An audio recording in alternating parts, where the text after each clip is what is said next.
LTTV. Okay, it's me again, Miss Geraldine Villarasa.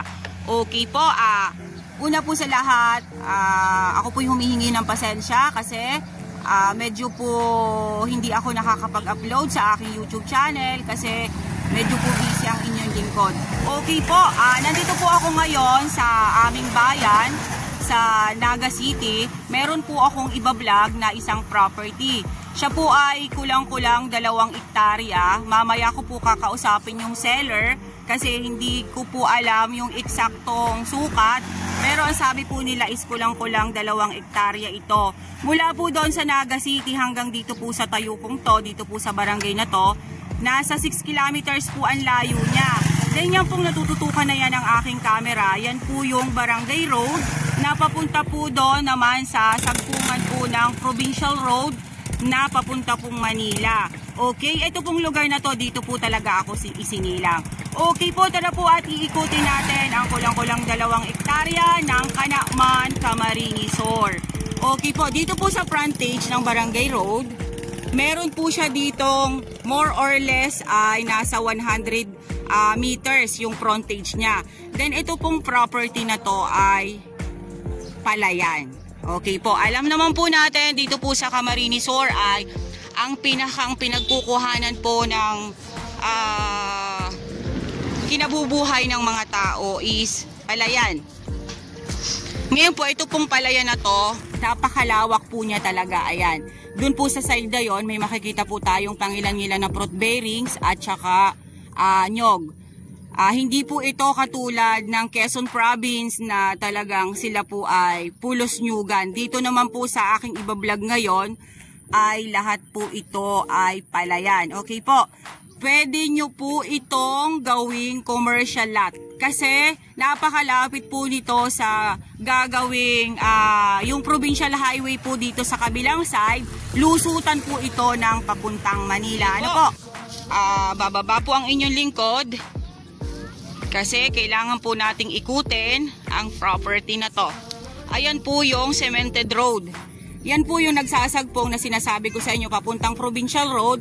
At ito naman po ay magsasagpong papunta naman po ito ng Naga City. Napaka lapit po nito sa Naga City. Kaya ang maganda po ditong negosyo is gasoline station or isa-subdivide ng makakabili. Ano po? Kasi ito pong barangay na to is napaka-unlad na din. Ayan. Hay, medyo po talaga maputik. Ayan, makikita po natin. Napakarami po niyang tubig sa ngayon. Katatapos lang po nilang mag-ani dito sa area. Kasi nga po ay noong nagdaang bagyo, kailangan po nating agawin yung mga palay para hindi po sila masalanta. Ayan. Ang inyong lingkod naman po ay sanay ditong maglakad. Kasi nga po, yung nabanggit ko sa inyo kanina, dito po ako pinanganak. Ito din po yung pangunahing kinukunan namin ng ikinabubuhay nung maliliit pa kami. Dito po sa palayan. Okay, mamaya ko na lang po sa inyo ilalagay sa details yung kung ilan talaga ang saktong sukat niya. Ang nag-ano lang po sa akin dito, ang sumama lang po sa akin kasi dito, hindi yung seller. Yung pong nagmamanage po mismo nitong property. Ayan po siya. Napakaganda po nito. Napakaganda po nitong area na to. Kasi talagang kung ito po ay gagawa ng gasoline station, kasi dito po sa lugar na to wala pa po siyang gasinong gasoline station, pero napakarami po na pong sasakyan dito sa barangay namin na to. Ayan. Okay po. Lulusukin po natin. Huwag laang pong madulas ang inyong lingkod kasi ay lampa. Okay. Dito po isa pa po. Kung ito po ay gagawin ninyong palayan din, wala pong problema lagi dito sa tubig. Dahil yan pong kabilang side na yan, nandyan po ang irrigation. Dyan po lahat kumukuha ng tubig para sa palayan ang mga taong nagtatanim ng palay. Okay. At uso na rin po dito ang harvester. Kaya wala po tayong problema sa pag-harvest ng palay. Kasi nga po yun, harvester na po ang uso dito sa aming barangay na to. Sa mga developer po na gustong mag-avail dito sa amin sa Canaaman Camarines Sur, eto na po yung property na swak sa inyo na pwede nyo po itong isubdivide. Kasi gilid na gilid po mismo talaga siya ng barangay road. Then napakalapit po niya sa city talaga. Then yun nga po yung binabanggit ko po sa inyo. Nasa 500 meters lang po ang layo niya doon sa provincial road na magko-connect naman po papunta doon sa Manila. Pa-Manila po naman yon. Okay. Pupunta po tayo doon sa may pangilan-ngilan na fruit bearings. Ayan po siya. Hanggang dun pa po yan. Yan, hanggang dun pa po yan yung property na to.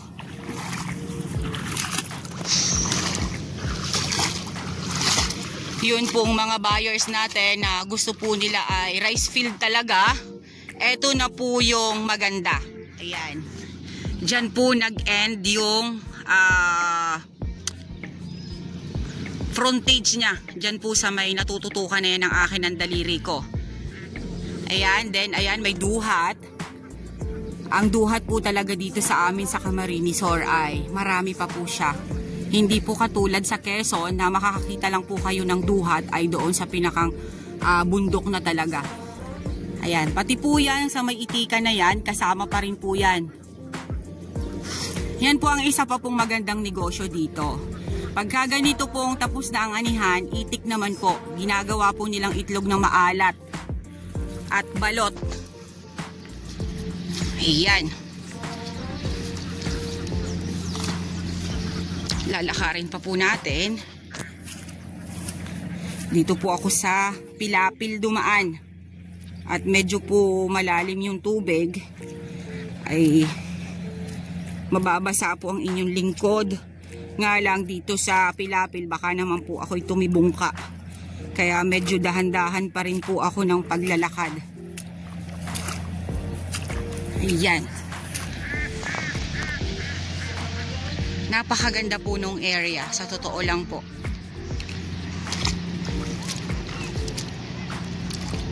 Ayan po siya.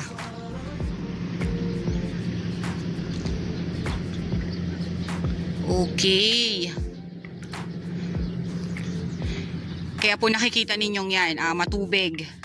Gawa nga po nung nakaraang bagyo. Then, yan naman po ay huhupa. Pero, mas maganda nga po yan. Kasi nga po matatrabaho na ulit siya. Kumbaga po ay matataniman na po ulit siya ng palay. Kaya po itong taon na to, makakadalawa po ngayon na tanim. Sa totoo lang po kung ito po ay isa-subdivide, marami pong bibili dito sa lugar na to. Bakit po? Medyo po marami na pong populasyon dito sa barangay namin na to. Yun po ang katotohanan dito. Kulang lang po sila sa mga lupa na pwede nilang pagtayuan ng bahay. Kasi nga po, yan nga po, halos po dito ay mga palayan.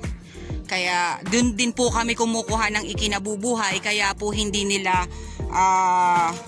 magawang isubdivide or ipagbili. Kasi pag pinagbili nga po naman nila yung isa pong property na ganon, ay wala na po silang pagkukuhanan ng ikinabubuhay. Nga lang po ito pong property na to, kaya po ito binibenta kasi dalawa lang po silang tagapagmana.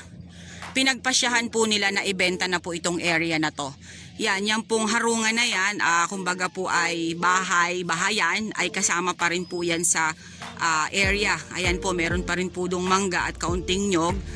Then may bahay po dyan na, medyo po siya sementado pero hindi po siya naayos. Ayan, napakalawak po ng kulang-kulang 2 hektarya na palayan sa totoo lang po. Siguro ay umaani dito kasi yung pong sa amin 1 hektarya lang po siya mahigit. umaani po yung mga tiyahin ko doon at ang nanay ko dati nang nasa kulang-kulang 200 sako. Pero ito pong ganito kalawak ay mas malaki pa po ang income nila. Ayan, kung naman po sa bumibili ng palay, meron po ditong bumibili talaga ng palay na kinukontrata na po. Halimbawa, nagpaani tayo, meron na pong kumukontrata dyan na bibili mismo. Dito rin po sa barangay namin. Yun po yung kanyang negosyo talaga, mulat mula pa. Ayan. Okay guys, sabihin nyo na po ang property namin. Dito po ito sa Santa Cruz, Canaaman, Camarines Sur.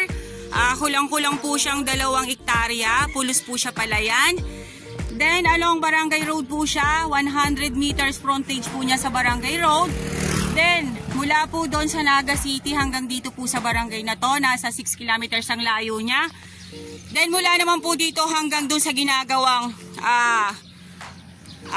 Manila to Bicol na kalsada or yung pong Provincial Road ay nasa 5 kilometers lang po ang layo niya. Then yung pong about sa price at sa title ay mamaya ko na po ilalagay sa details ko. Sabi po sa akin ng caretaker nito ay mana po nilang magkapatid. 2 lang po silang nagmana dun sa tatay at nanay nila. Okay po, once again po ako po ulit ang inyong site locator, si Miss Geraldine Villarasa. Muli po akong malalambing. Pa-like and share po ng aking mga vlog and pa-subscribe na rin po ng aking YouTube channel, Quezon Province Realty TV.